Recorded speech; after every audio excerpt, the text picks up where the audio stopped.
Hey guys, in this video I will show you how you can add and use it color widgets on iOS 14. So guys, this works also on iPhones and also on iPads. Alright, so the first step what you need to do here is to go on App Store and you need to look for color widget, right?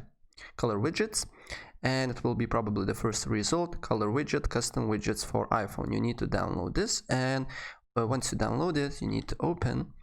And then as you can see here, you will have a lot of colorful widgets, and basically what you need to do here is to select that you want basically. So for example, let's select this purple one and press set widget, and then you need to go on your apps and you need to find color widgets, and then you need to press and hold, and then you need to press edit home screen.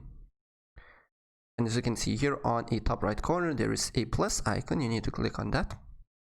As you can see here, this is basically all your widgets. So we need to scroll down until you see your color widget, right? As you can see this one, press on this and add widget.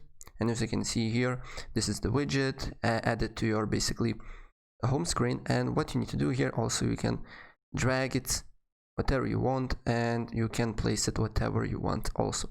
Right guys, so if I help you out, please press like button and subscribe for more. Take care, bye.